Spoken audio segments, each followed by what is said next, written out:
दोस्तों मैं इंद्रेश अपने YouTube channel Indresh GS classes में आप सभी का स्वागत करता हूं। तो दोस्तों आज हम लोगों का जो है हिंदी का क्या है प्रैक्टिस सेट देखेंगे। ठीक है, आप लोग जितना हो सके वीडियो को शेयर करिए। हमारा 31वां जो है क्या है प्रैक्टिस सेट नंबर है। ठीक, तो आप लोग ज़्यादा से ज़्यादा वीडियो करिए। जिस तरह से सपोर्ट बनाए हुए इसी तरह से बनाए रखिए। और हम लोग का टॉपिक वाइज जो हम लोग क्या कर चुके हैं, टॉपिक वाइज क्लास हम लोग की क्या हो चुकी स्टार्ट हो गई, जिसमें हम लोग क्या एसएसटी और ईवीएस को पहले क्या कर रहे हैं कवर कर रहे हैं। ठीक, तो आप लोग वो वाला भी वीडियो जाकर के देख। पहली वीडियो हम लोगों की जो है एसएसटी और ईवीएस की अपलोड हो चुकी है, जिसमें हम लोग क्या ऑर्गेनाइजेशन को पढ़े हैं। ठीक है, जो हमारे क्या प्रमुख संगठन है, जैसे हमारा क्या हो गया आईएमएफ हो गया यूएनओ हो गया। ठीक है, यूएनओ होगा। इन सभी टॉपिक को हम लोग विथ डिटेल के साथ हम लोग क्या कर रहे हैं कवर कर रहे हैं। तो आप लोग वहाँ जाकर के क्या कर सकते हैं देख सकते हैं। ठीक है, चलिए देखिए आज का पहला क्वेश्चन क्या कर रहा है।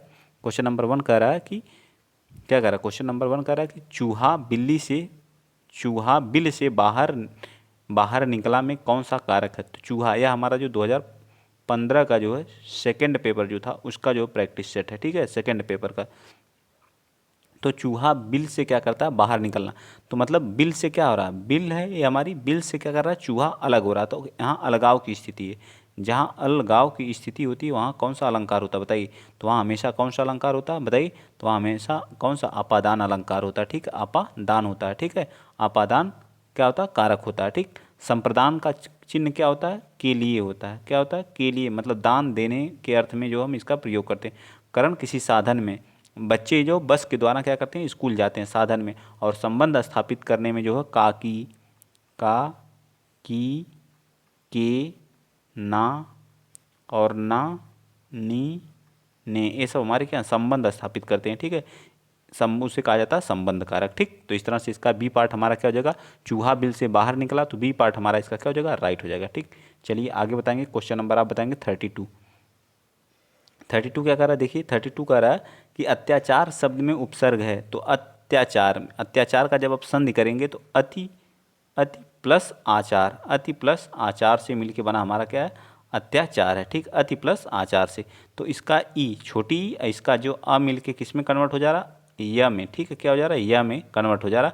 और पहला अक्षर जो इसके रहता है वो क्या हो जाता है आधा हो जाता है। या किस संधि में होता है तो यण संधि में होता है। ठीक है, यण संधि में यह घटना होती है। ठीक, तो अति में कौन सा उपसर्ग है, तो उपसर्ग हमारा क्या है इसमें अति उपसर्ग लगा हुआ। क्या लगा अति उपसर्ग लगा। तो इस तरह से हमारा क्या राइट हो जाएगा, इस तरह से हमारा राइट क्या हो जाएगा, सी पार्ट हमारा क्या होगा राइट हो जाएगा। ठीक है, सी पार्ट क्या होगा राइट होगा। ठीक, और मूल शब्द हमारा इसमें क्या हो जाएगा, मूल शब्द हमारा क्या हो जाएगा आचार हो जाएगा। ठीक है, चलिए आगे चलते हैं। नेक्स्ट अगला क्वेश्चन आप बताएंगे। Question number 33। क्वेश्चन नंबर 33 देखिए क्या कर रहा है कि निम्नलिखित पंक्तियों में से कौन सा अलंकार है बताइए। बाल धी विशाल विकराल ज्वाल जाल मानव लंक लीलबय को काल रचना पसारी में कौन सा अलंकार पूछ रहा है निम्न में पंक्तियों में कौन सा अलंकार है बताइए। इसमें कौन सा अलंकार है, इसमें देखिए ब वर्ड की बार बार क्या हो रही है आवृत हो रही है। ठीक, आवृत हो रही है कि नहीं, एक ही वर्ण की जहाँ ब बार बार आवृत हो, ज वर्ण की हो रही है, ल वर्ण की हो रही, तो वहाँ पे कौन सा अलंकार होता है, तो हमेशा कौन सा होता है अनुप्रास अलंकार होता है। जहाँ एक ही वर्ण की बार बार आवृत्ति होती है वहाँ कौन सा अलंकार होता है अनुप्रास अलंकार। तो एक तो अनुप्रास अलंकार हो गया, और एक कौन सा जहाँ जानो जनहू जनहू मानो जानो मानो मानव शब्द आता है वहाँ कौन सा अलंकार होता है, तो वहाँ हमेशा कौन सा अलंकार होता है उत्प्रेक्षा अलंकार होता है। कौन सा अलंकार होता है उत्प्रेक्षा अलंकार। तो इस तरह से राइट आंसर हमारा क्या आ जाएगा सी पार्ट हमारा क्या होगा राइट हो जाएगा। ठीक है, सी पार्ट हमारा क्या होगा राइट। चलिए आगे चलते हैं। एक ही में दो अलंकार हैं। नेक्स्ट हमारा बताइए 34 क्या कर रहा है कि रसों को उदित और उद्दीप्त करने वाली सामग्री क्या है। जो रसों को जो है उदित और उद्दीप्त करने वाला क्या संचारी भाव है, अस्थाई भाव है, या फिर जो है विभाव है या अनुभाव है। तो उसे क्या कहा जाता है बताइए 34 का, तो उसे क्या कहा जाता है विभाव कहा जाता है। क्या कहता है विभाव कहा जाता है। तो ए पार्ट हमारा क्या होगा राइट होगा। 35 बताइए। जहाँ सुमति तहाँ संपत्ति नाना जहाँ कुमति तहाँ विपत्ति निदाना पंक्ति में कौन सा रस है। जहाँ सुमति तहाँ संपत्ति नाना जहाँ कुमति वहाँ विपत्ति निदाना। तो यहाँ कौन सा अलंकार है, करुण है, श्रृंगार है, भयानक है या शांत है। तो यहाँ हमेशा कौन सा अलंकार आ रहा है शांत रस आ रहा है। ठीक, क्या आ रहा है शांत रस। रसों की संख्या कितनी है बताइए, रस कितने हैं, तो रस की संख्या कितनी है 9 है। ठीक है, इनके अस्थाई भाव कितने हो जाएंगे, तो अस्थाई भावों की संख्या भी 9 हो जाएगी। ठीक है, और संचारी भाव कितने होते हैं, संचारी भाव की संख्या कितनी 33 है। ठीक है, संचारी भावों की संख्या कितनी 33 है। रस के अंग कितने हैं, तो अंग हमारे कितने हैं, रस के अंग जो होते हैं वो हमारे 4 हैं। ठीक है, रस के अंग कितने हैं, 4 हैं। इस तरह से डिटेल से सारी चीज़ें आप लोग पढ़ा करिए। ठीक है, आगे आइए चलते हैं। अगला क्वेश्चन नंबर आप बताएंगे 36। क्वेश्चन नंबर 36 क्या कर रहा है, क्वेश्चन नंबर 36 कह रहा है शुद्ध वाक्य है राम ने एक थैला और 2 पुस्तक खरीदी। राम ने एक थैला और क्या की, 2 पुस्तक खरीदी। राम ने एक थैला और 2 पुस्तकें खरीदी। राम ने एक थैला 2 पुस्तकें खरीदा। ये तो बिल्कुल गलत है। सी भी गलत है, बी भी गलत है, ए भी गलत है। तो राइट हमारा क्या जाएगा डी। राम ने एक थैला और 2 पुस्तकें खरीदें, क्योंकि पुस्तकें क्या बहुवचन है तो उसका जो क्रिया वो भी बहुवचन में आनी चाहिए। ठीक है, तो हमारा राइट आंसर क्या जाएगा डी पार्ट। चलिए 37 बताइए। महाउत्सव में कौन सा संधि विच्छेद है, तो महा प्लस उत्सव, महा प्लस उत्सव मिलके क्या हो जाएगा महोत्सव हो जाएगा। ठीक है, क्या हो जाता है इसका इसका उ मिलके क्या हो जा रहा है ओ हो जा रहा है। क्या हो जा रहा है ओ, तो कौन सी, तो ये हमारा कौन सा बताइए किसमें, महा प्लस उत्सव, तो ए पार्ट इसका क्या हो जाएगा 37 का राइट हो जाएगा। ठीक है, जो लोग पहली बार चैनल पे विजिट कर रहे हैं तो आप लोग शेयर कर दिया करिए चैनल को। ठीक है, और संधि के कितने भेद होते हैं, तो संधि के 3 भेद होते हैं। बताइए संधि के भेद कितने हैं, तो संधि के 3 भेद हैं। ठीक है, स्वर, व्यंजन और विसर्ग 3 है। ठीक, चलिए आगे चलते हैं। नेक्स्ट अगला क्वेश्चन आप बताएंगे क्वेश्चन नंबर 38। बताइए 38 क्या कह रहा है, 38 कह रहा है कि चौमास, चौमास में समास है। बताइए जो चौमास है उसमें कौन सा समास है, तो चौमास में जो हमारा समास है मतलब चौमास मतलब 4 माह, मास 4 मास। ठीक है, तो जहाँ संख्या पहला शब्द क्या होता है, जो पहला शब्द होता है वो क्या होता है संख्यावाची होता है, संख्यावाची होता है। ठीक है, संख्यावाची होता है, वहाँ कौन सा अलंकार होता है, तो वहाँ हमेशा कौन सा अलंकार होता है द्विगु अलंकार होता है। ठीक है, क्या होता है द्विगु अलंकार। कर्मधारय में का विशेष और विशेषण की बात की जाती है, विशेष और विशेषण की। ठीक है, विशेष और विशेषण की हमेशा। ठीक, और द्वंद्व में क्या होता है दोनों पद। द्वंद्व में क्या होता है, जो हमारा द्वंद्व समास होता है उसमें दोनों पद क्या होते हैं, दोनों पद क्या होते हैं, दोनों पद इसमें क्या होते हैं प्रधान होते हैं। ठीक, दोनों पद क्या होते हैं प्रधान होते हैं। ठीक, और हमारा तत्पुरुष में क्या होता है, तत्पुरुष में जो होता है उत्तर पद प्रधान होता है। ठीक, तत्पुरुष में क्या होता है उत्तर पद, हमारा इसमें क्या होता है उत्तर पद प्रधान होता है। ठीक है, उत्तर पद क्या होता है प्रधान होता है। ठीक, तो इस तरह से हमारा इसका राइट आंसर क्या आ जाएगा ए पार्ट हमारा क्या होगा राइट होगा। आगे चलिए नेक्स्ट चलते हैं। अगला क्वेश्चन आप बताएंगे 39। बताइए 39 क्या कर रहा है, 39 कह रहा है कि 39 क्या कह रहा है कि भाषा शिक्षक में कौन सा आवश्यक नहीं है। बताइए भाषा शिक्षक में कौन सा, ये तो हमारा पेडोलॉजी का, व्याकरण का ज्ञान, सुंदर लेख, विषय और मूल्यांकन विधियों का ज्ञान, रसायनों का ज्ञान। तो भाषा के लिए रसायन की जरूरत तो होती नहीं है, तो इस तरह से इसका राइट आंसर हमसे निगेटिव पूछा तो डी पार्ट हमारा क्या हो जाएगा राइट हो जाएगा। ठीक है, 39 का क्या होगा डी पार्ट। चलिए आगे चलते हैं। क्वेश्चन नंबर आप 40 बताएंगे। बताइए थोड़ा सा ब्लर है, एडजस्ट कर लीजिएगा, 1 2 3 या 4 क्वेश्चन में हो जाएगा, उससे विजुअल है पूर्ण रूप से। गद्य शिक्षण, जो गद्य शिक्षण में काठिन्य निवारण किया जा सकता है चित्र देख करके, मॉडल देख करके, वस्तु के प्रत्यक्ष दिखा करके या उपर्युक्त में से सभी। तो इसका राइट आंसर बताइए क्या आ जाएगा 40 का, तो डी, यानी कि उपर्युक्त में से सभी चीज़ों को दिखा करके आप क्या कर सकते हैं काठिन्य, जो हमारे काठिन्य शब्द उनका क्या कर सकते हैं निवारण कर सकते हैं। बताइए 41 प्राथमिक स्तर पर कविता शिक्षण उपयोगी नहीं होगी। बताइए जिससे छात्र सरलता से समझ सकें, जो कविताएं छात्र की सृजनशीलता को बढ़ाने वाली हों, जो कविताएं अंतर्राष्ट्रीय वादों से संबंधित हों, जिनमें नीति, हास्य, वीरता, देशभक्ति जैसी भावनाएं क्या हो निहित हों। तो 41 का राइट आंसर क्या आ जाएगा सी पार्ट, जो कविताएं अंतर्राष्ट्रीय वादों से क्या हो निहित हों, ये हमारी क्या करती हैं कविता शिक्षण उपयोगी नहीं होती हैं। ठीक है, क्या होती हैं उपयोगी, जो कविताएं अंतर्राष्ट्रीय वादों से संबंधित हों वो हमारी क्या कर सकती हैं प्राथमिक स्तर पर कविता शिक्षण उपयोगी नहीं होती हैं। आगे चलते हैं। क्वेश्चन नंबर आप कौन सा बताएंगे, इसका क्या बताएं आप 41 का सी ने बिल्कुल सही है। ठीक है, चलिए आगे बताइए क्वेश्चन नंबर 42 बताइए क्या कह रहा है कि हिंदी भाषा और साहित्य नामक। बताइए मैं देख रहा हूँ कितने लोग बता रहे हैं कितने लोग नहीं बता रहे हैं। ठीक है, बताइए अच्छे से समझाता हूँ तो आप लोग चीज़ों को समझिए और वीडियो को ज़्यादा से ज़्यादा शेयर कर दिया करिए और चैनल को क्या कर लिया करिए सब्सक्राइब भी कर लिया करिए। हिंदी भाषा और साहित्य नामक ग्रंथ के लेखक कौन है, भगवत शरण उपाध्याय, आचार्य रामचंद्र शुक्ल, डॉक्टर श्याम सुंदर दास, डॉक्टर हरदेव बाहरी। तो इसमें से कौन सा राइट हो जाएगा, A part, B part, C part या डी पार्ट। बताइए तो इसका राइट आंसर आ जाएगा हमारा कौन सा डी पार्ट हमारा क्या हो जाएगा डॉक्टर हरदेव बाहरी जी जो है किसके हैं भाषा और साहित्य नामक ग्रंथ के क्या हैं लेखक हैं। आगे बताएंगे भाषा सिखाने का जो क्रम है वो कौन सा है? तो बोलना, श्रवण करना, पढ़ना, लिखना। लिखना तो सबसे बाद में आता है, ठीक है। तो सबसे पहले आप क्या करेंगे, बोलेंगे या लिखेंगे या पढ़ेंगे या क्या करेंगे? तो इसमें सबसे पहले हम क्या करेंगे, किसी चीज़ को हमें क्या करना, सुनना है। सुनने के बाद हम क्या करेंगे, बोलना शुरू करेंगे। बोलने के बाद हम उस चीज़ को पढ़ेंगे। पढ़ने के बाद हम क्या करेंगे, लिखना स्टार्ट करते हैं, ठीक है। आगे बताइए 44। 44 क्या, लेखन से संबंधित नहीं है। बैठने का उचित ढंग, शुद्ध उच्चारण, लेखनी पकड़ने का ढंग, आँखों से कागज की दूरी। तो ये लेखन की जो संबंधित नहीं है। बैठने का क्या, उचित ढंग क्या आ जाएगा 44 का? तो सबसे राइट आंसर इसका क्या आएगा, शुद्ध उच्चारण जो लेखन से संबंधित नहीं है, ठीक है। शुद्ध उच्चारण जो करना जो है वो लेखन से नहीं है, यह हमारा क्या, पठन से है, ठीक। आगे चलते हैं, नेक्स्ट अगला क्वेश्चन आप बताएंगे। क्वेश्चन नंबर आप 45 बताइए। यह लकुटी अरु कमारिया पर राज तिहूपुर को ताजी डारो। इस पंक्ति का कौन है? आप बताएंगे सूरदास हैं, रसखान हैं, नंददास हैं या मीराबाई हैं। 45 का राइट आंसर क्या आ जाएगा, सी पार्ट हमारा क्या आ जाएगा, रसखान आ जाएगा, ठीक। क्या आ जाएगा, रसखान। चलिए 46 बताइए। उपन्यास एवं विवेच्य विषय वस्तुओं की दृष्टि से असंगत युग्म है। वरदान, सेवा सदन, प्रेमाश्रय या कायाकल्प।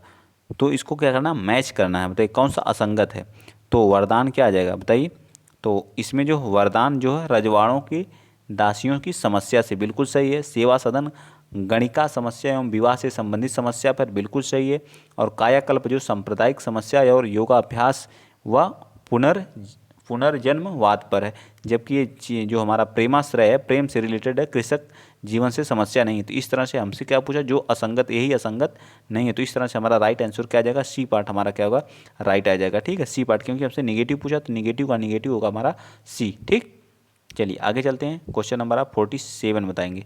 बताइए क्या करा कि आचरण की सभ्यता के निबंधकार कौन है? जो आचरण की सभ्यता है उसके निबंधकार कौन है? बताइए भारतेंदु हरिश्चंद्र, सरदार पूर्ण सिंह, महावीर प्रसाद द्विवेदी, बालकृष्ण भट्ट। तो 47 का राइट आंसर क्या आ जाएगा, बी पार्ट हमारा क्या हो जाएगा, राइट हो जाएगा, सरदार पूर्ण सिंह, ठीक। क्या होगा, सरदार पूर्ण सिंह। नेक्स्ट बताइए 48। विरासत शब्द का अर्थ क्या होता है? प्राकृतिक से प्राप्त, पुरखों से प्राप्त, मित्रों से प्राप्त। जो हमारी विरासत होती है, हमें अपने पूर्वजों से क्या होती है, प्राप्त होती है, उसी को क्या कहते हैं, विरासत कहते हैं। तो हमारा राइट आंसर क्या आ जाएगा, बी पार्ट। नहीं कहते हैं, हमारे पूर्वजों की जमीन है जिसे हम क्या विरासत में क्या करते हैं, प्राप्त करते हैं। तो ये हमारा बी पार्ट हमारा क्या हो जाएगा, राइट। वो क्या, पुरखों से जो प्राप्त होती है जमीन उसको कहते हैं विरासत, ये हमारी है, ठीक है। निर्बल का विलोम क्या होगा? निर्बल का विलोम हमेशा क्या होता है, सबल होता है। क्या होता है, सबल। तो आप कर ही सकते हैं, इसका क्या आ जाएगा, बी पार्ट, ठीक है। तो राइट आंसर क्या आ जाएगा, बी पार्ट हमारा क्या होगा, राइट होगा, ठीक। 49 का भी राइट आंसर क्या आ जाएगा, बी पार्ट। चलिए 50 भी बता दीजिए। यहीं पे 50 क्या करा कि हिंदी का प्रथम मौलिक उपन्यास किसे माना जाता है? उपन्यासकार किसे माना जाता है? नूतन ब्रह्मचारी, तितली को, त्यागपत्र को या परीक्षा गुरु को? तो किसको माना जाता है? जो हिंदी का प्रथम मौलिक उपन्यास है वो किसे माना जाता है? तो वह माना जाता है परीक्षा गुरु को। तो इसका डी पार्ट हमारा राइट हो जाएगा। चलिए 51 बताइए। तद्भव पत्रिका कहाँ से प्रकाशित होती है? जो हमारी तद्भव पत्रिका है 51 का, तो हमारी कहाँ से, बनारस से, ठीक। कहाँ से होती है, बनारस से होती है, ठीक। सॉरी, लखनऊ से होती है, ठीक। कहाँ से होती है, लखनऊ से। लखनऊ हमारी क्या है, यूपी की राजधानी है। नेक्स्ट बताएंगे 52। कटहरा, कटहरा, कटहरा शब्द का तत्सम क्या हो जाएगा? बताइए कटहरा शब्द का जो तत्सम क्या हो जाएगा?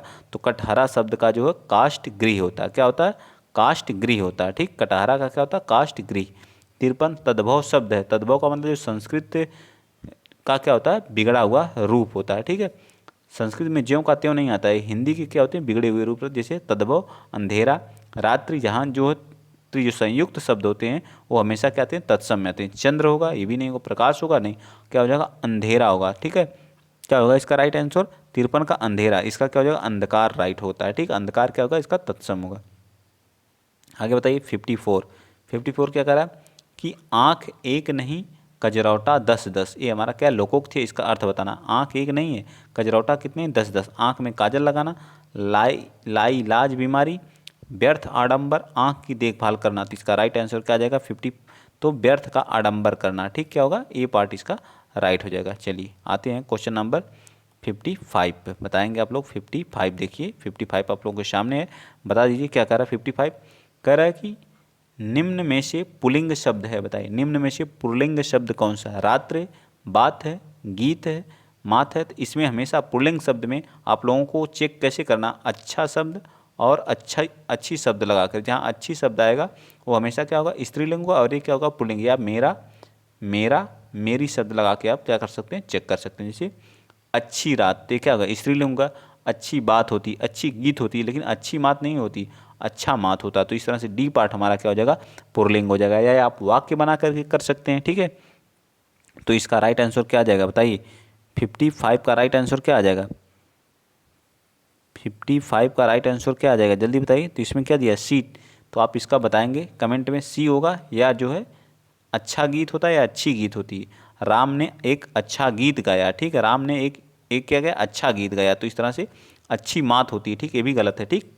तो थोड़ा सा मैं भी कंफ्यूज हो गया था, तो अच्छा गीत होता है ना कि अच्छी गीत होता है, ठीक। नेक्स्ट बताइए 56, राम ने सुरेश के साथ मित्रता का निर्वाह किया, इसमें भाववाच्य संज्ञा है। भाववाचक संज्ञा क्या क्या है बताइए। राम ने सुरेश के साथ, मित्र, मित्र से बना है जब, तो इस मित्रता शब्द हमारा क्या है, भाववाच्य।